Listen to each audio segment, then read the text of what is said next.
So you want to go from looking like this around 20% body fat to something like this around 10%. Well, whether you're doing it just because you want to get shredded or maybe you want to look good on the beach come the summer, in this video I'm going to show you how I did it, how you can do it too. I'm going to break it down in 4 simple steps. Alright, so let's talk about how long you should expect this to take. And honestly, if you're doing this for the summer, you better get going pretty quickly here because most people wait too long. But even with that, we can do a little bit of math to try to figure out how long you should expect this to take. So let's just say you are about 20% body fat sitting around 180 pounds, which not coincidentally is pretty close to where I started from. 20% body fat at 180 pounds means you have 36 pounds of body fat on your frame. Now there's gonna be some rounding and stuff here for math simplicity, but this means to get down to 10% body fat, you need to lose about 18 pounds of fat. Now to get that 10% shredded look you're looking for, you need to make sure you're preserving your muscle, and that means you can't lose weight too fast. So to not only protect your muscle, but also your metabolism, you don't want to lose much more than about 1% of your weight on average per week. So if you lost 1% at 180, that'd be 1.8 pounds, which if you do that 10 weeks in a row, now you've lost 18 pounds. There you go. 10 weeks, you're done, right? And hey,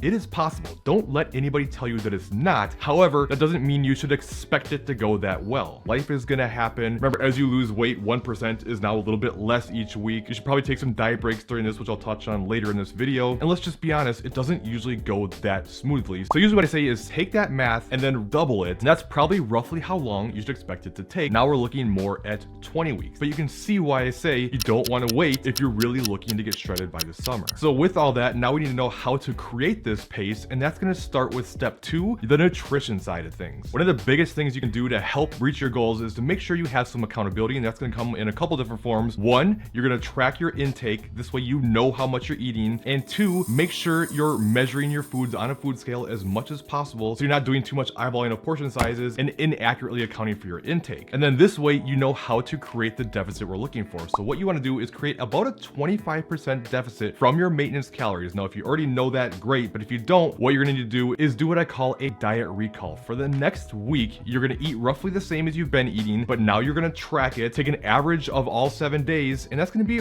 roughly your maintenance calories. However, it's not only about calories. We also want to look at some other things like protein. And honestly, outside of total calories, protein is the next most important thing. It's going to help tremendously with not only keeping your muscle, but also creating fat loss. So I recommend eating about 1 gram of protein per pound of whatever your goal weight might be. And you can certainly do more, maybe doing around 1 gram per pound of your actual weight. It's only going to help. And then from there, you don't necessarily have to stress out too much about carbs versus fat. There's a lot of research that shows it's pretty much irrelevant for fat loss when calories and protein are equated. However, if you want to optimize things like training and performance, then to figure out your carbs and fat, you already know 1 gram per pound of goal weight for protein. Then I would take 25% of your calories from fat, and then the balance of your calories are going to come from carbs. Now, a tool not a lot of people utilize, because remember, the more body fat you lose, the more your body's going to start fighting against this. And if you take what's called a diet break, where you take a week or 2 eating around maintenance calories, do this kind of in the middle somewhere, it can really help this process go so much better. Not only can that help potentially keep you from hitting plateaus, but even when you do hit a plateau, the best strategy I know is to take a diet break first, then come back, and then adjust your pre-diet break calories 10% lower than they were before, and this should be all from carbs or fat, and that should get things moving. Now, nutrition isn't the only thing that matters, which brings me to step 3, changing your activity levels to help. And I'm kind of making some assumptions here that you've probably already been strength training, but even if not, you certainly want to start. If you want that shredded look at 10%, you need to have plenty of muscle, or you're just basically going to look skinny. You should be training 4 to 5 times per week to really optimize things. It doesn't mean you can't get results on like 3 days a week. You certainly can. But the bottom line is there is nothing more efficient for both building muscle and losing body fat than strength training. And it doesn't mean you're not going to do any cardio. I'm going to touch on that. It just shouldn't be your main priority. And as far as cardio goes, this actually may surprise you. What I recommend more than anything is just regular walking. It is so helpful for fat loss. And remember, when you're in a calorie deficit, you're training hard, energy levels are going to be at a premium, and walking is easy to do. It's time consuming, but it doesn't beat your body down so much. You're not jeopardizing your joints and ligaments, and you're not draining your energy levels. So I usually recommend somewhere between about 7,000 and 10,000 steps per day. It kind of depends, especially on what your job looks like, how many steps you already average now. And don't worry, I'll show you at the end of this video how to figure out how many steps you should be taking. But I do still recommend recommend other forms of cardio, whether you like running or elliptical or stationary bike, whatever you like is fine, but just keep it simple and don't start too crazy at first. So maybe around 10 to 15 minutes per day, 5 or 6 days per week. And that way you can increase your cardio down the road when you hit plateaus versus just going right out of the gate hard and then having no room to adjust. Now this next part, a lot of people skip this, and this is why, in my opinion, most people who lose this weight just end up gaining it back anyways, because there's no plan for once the diet's done. And remember, your metabolism is going to be suppressed from this dieting, but contrary to popular belief, it doesn't mean you have to stay on these super low calories and high cardio to keep your results. In fact, you can and should bring your calories up and cardio down, but you can't just go right back to your old maintenance calories, because one, you now weigh less, but also it's going to be even more suppressed than weight loss would normally show just because of the suppression from dieting. So if you gradually increase your calories, you can now get your maintenance calories back up while helping to avoid the fat gain that would come from jumping them straight back up. So it depends on how things are going, but I usually recommend a bigger increase up front, especially if you're losing really well. You can probably increase your calories 300 to 500 right away that first week. But if you're more plateaued, then make a couple 100-calorie increase and then 50 calories each week until you get your calories back up to a better place. Now, I mentioned earlier, there's a lot of factors that go into how much walking you should do, but I have a video that covers in detail everything you need to consider. So make sure you check out that top video next. And if you put that in combination with this one, you'll be on your way to getting shredded.